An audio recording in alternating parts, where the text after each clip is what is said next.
جب خدا ہی نہ تجھ سے چھپا تجھ پہ ضرورت کہیے سبحان اللہ. میرے نبی کی آپ کے نبی کی شان ہے کہیے میرے سبحان اللہ. کیا مرتبہ فراغ برا عظمتیں فراغ برا.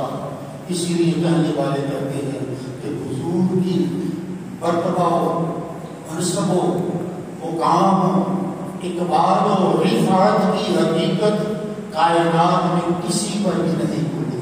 اور یہی فتویٰ امام الانبیاء نے بھی دیا کہ اے صدیق اکبر 24 گھنٹے میرے ساتھ رہتا ہے. یہ نہ سمجھ لینا کہ تم محمد عربی کے مقام کو منصب کو مرتبے کو علم کو افوق کو تربیت کو جان لیا ہے, سخاوت کو جان لیا ہے, مقام نبوت اور رسالت کو جان لیا ہے. اے صدیق اکبر میری حقیقت اگر سمجھنا ہے تو میرا خدا سمجھتا ہے. میرے خدا کے علاوہ میری کوئی بھی حقیقت نہیں سمجھتا. اللہ اکبر. اب تخت جب لائے سلیمان خوش ہوئے, فرمایا یہ اللہ کے فضل میں سے کچھ حصہ ہے کہ جس کے تحت تو نے لوگوں کو حیران کر دیا, تخت لے آیا. اچھا معلوم ہوا قرآن سے کہ جس کے پاس کتاب کا تھوڑا سا علم ہو اس پر فضل بھی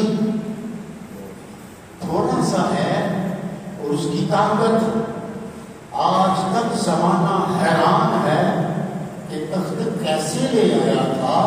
پھر جملے کو دہراتا ہوں, جس کے پاس کتاب کا علم و فکر کتاب میں تمیز یا ساری کتاب کا علم نہیں, کتاب کا کچھ علم تھا.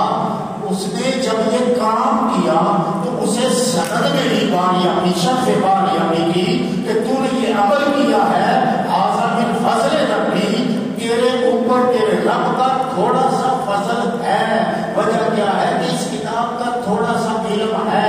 اچھا میں ایک جملہ دینا چاہتا ہوں کہ رب کائنات نے تورات کا علم, زبور کا علم, انجیل کا علم, تمام صحیفوں کا علم قرآن میں